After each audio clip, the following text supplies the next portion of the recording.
Շնորհակալություն պարոն Մեսրոպյան, նախ շնորհակալ եմ զեկույցի համար, ես ուզում էի հարցնել ճիշտ ասած Հայաստանի էլեկտրական ցանցերի կատարվող ներդրումներից, ուզում էի իմանալ ճիշտ ասած հանրային ծառայությունների կարգավորող հանձնաժողովը իրականացրել է արդյոք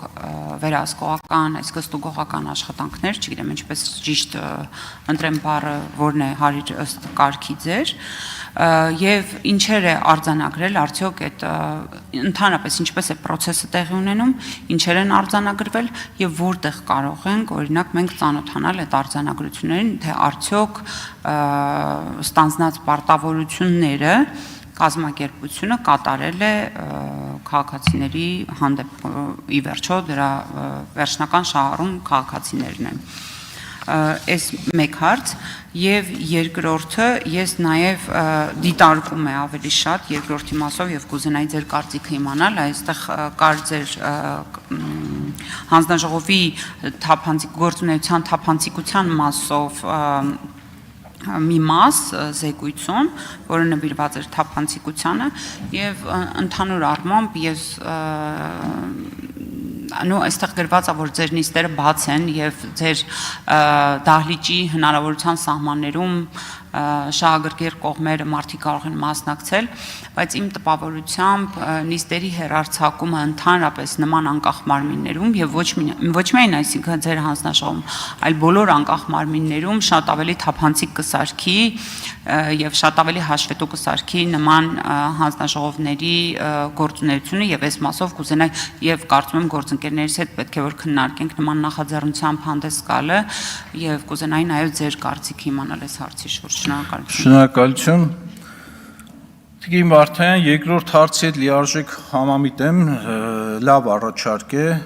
մենք իսկապես ուղիղ հեռարձակումներ չենք ունենում, չնայած մեր կայքը շատ ակտիվ կայք է, հանձնաժողովի կայքը եւ ցանկացած նիստ ժամեր անց մեկնաբանվում է կամ տեսանյութերի միջոցով կամ բաների, տենց ֆոտո եւ համապատասխան տեքստերով ներկայացվում է այդ օրվա նիստում ինչ արվեց, բայց գաղափարը ընդունելի գաղափար է, որպեսզի հեռարձակվեն, ուղիղ հեռարձակվեն նիստերը եւ ավելի այդ առումով հասանելի լինեն քաղաքացիներին եւ հետաքրքրված անձանց։ Կարող եմ ասել նաեւ ուզուտ ինֆորմացիայի համար, որ այդ նիստերը նաեւ ձայնագրվում են ձայնային բանով, բայց տեսաձայնագրություն տեղի չի ունենում։ Հիմա ինչ վերաբերում է Հայաստանի էլեկտրական ցանցերի հետ կատարված աշխատանքներին, ես կանդրադառնամ դրա այս 6 ամսվա կտրվածքով, որ այդ պաշտոնում ստանձնել եմ եւ աշխատում եմ, հետեւյալն ենք հասցրել անել,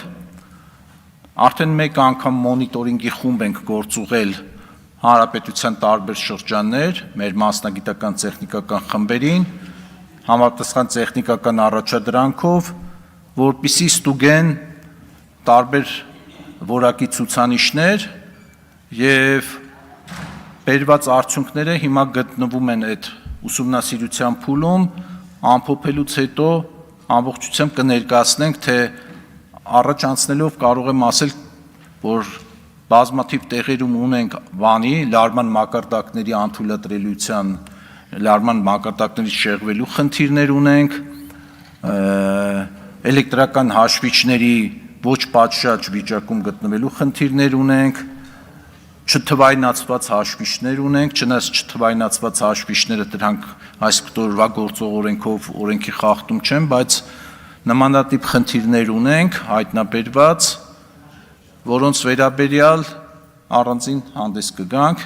իսկ առասարակ 25 թվականի ներդրումները Հայաստանի էլեկտրական ցանցերի միտված են հետևյալ 3 նպատակներին, որ առաջնահերթ Պաշտպան ցանցին առավել մաշված հանգույցների կետերի վերակառուցմանն են ուղղված լինելու, առավելագույն թվով բաժանորդների սպառման որակի բարձրացմանն են ուղղված լինելու եւ բաշխից ցանցին ապահովող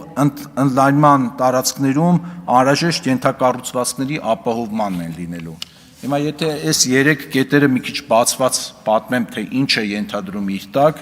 հետեւյալն է, Ավարտեք, պարոն Ավարտեմ։ Մեսրոպյան, կամ սպասեք թող արձագանքից հետո կավարտեք։ Տիկին Վարդյան արձագանք։ Շնորհակալություն, պարոն Մեսրոպյան, այո, շատ կարևոր է հասկանալ, թե այդ տեխնիկական խմբերը իրենց ստուգումներն իրականացնելուց հետո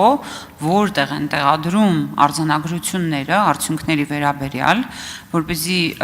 հասարակությունը եւ այդ թվում բնականաբար ազգային ժողովը ել ավելի հեշտ եւ հասանելի լինի падգամավորների համար էլ այդ տեղեկատվությունը, քանի որ ինչպես գիտեք տվյալ կազմակերպությունը օժտված է մենաշնորհով եւ կարծում եմ այն պետք է հնարավորինս ավելի պատասխանատու եւ թափանցիկ գործունեություն իրականացնի։ Եվ կխնդրեմ այո շարունակել ուղղությունները եւ կուզենայի նաեւ իմանալ այդ հիմնական ուղղությունները երբ գրված են կա արդյոք դրա տակ միջոցառումների ծրագիր պատասխանատու եւ ժամկետներ եւ հստակ թե օրինակ որն են առավել մաշված ասելով որ ենթակայանն է կոնկրետ որպեսզի ավելի կոնկրետիկա լինի այդ գործողությունների մեջ եւ հետեւաբար ավելի վերահսկելի լինի։ Այդ հարթակը, որտեղ որ նման վարույթների արդյունքները ամփոփվում են, դա հանրային ծառայության կարգավորող հանձնաժողովի կայքն է։ Այնտեղ ամբողջությամբ այդ պատմությունները դրված են եւ շատ հեշտ կարելի է դրան ծանոթանալ, Տիկին Վարդյան։ Իսկ արդեն շարունակելով նախորդ միտքը, նախորդ հարցի պատասխանը, որպեսզի մի քիչ տարբերությունս այս թվերով եւ առարկայական պատկերացնենք, 2024 թվականին Հայաստանի էլեկտրական ցանցերը ներդրում է կատարել, տարեկան ներդրումը եղել է 38.2 միլիարդ դրամ։ 25 թվին այդ թիվը լինելու է 53.9 միլիարդ դրամ։ Եվ այդ 53.9 միլիարդ դրամը ներառում է իր մեջ հետևյալ կարևորագույն աշխատանքները։ Մոտ 6-ը ենթակայանում 110 կիլովոլտի բարձրավոլտ ենթակայաններում վերակառուցման աշխատանքներ են տեղի ունենալու, մասնավորաբար սպիտակ 110-35-110 կիլովոլտ ենթակայանի ամբողջական վերակառուցում է տեղի ունենալու եւ այստեղ այս ենթակայանից սնվում էր Սպիտակ քաղաքի իր հարակից գյուղերի հետ միասին եւ ֆիզիկական մաշվածության աշճան այստեղ այնպիսին է, որ այդ անջատումները հաճախակի են տեղի ունենում եւ ես իմ խոսքում ասեցի, որ թիրախավորվել են առաջին հերթին նման հանգույցները։ Այնտեղ վերևը ժամատախտակ, նախընտրում եմ հետևեք, երբ որ ժամանակը ավարտում է, պետք է ավարտեք։ Հիմա միտքը ավարտեք։ Շատ լավ։ Ավելի են շատ այդ նշված ժամանակահատվածի մեջ Տիկին Վարդյան նման հարցին շատ դժվար է, ես կարող եմ ընդմիջմանը մանրամասն կամ հրավիրեք, ես կգամ ավելի մանրամասն կներկայացնեմ այս հարցի պատասխանը։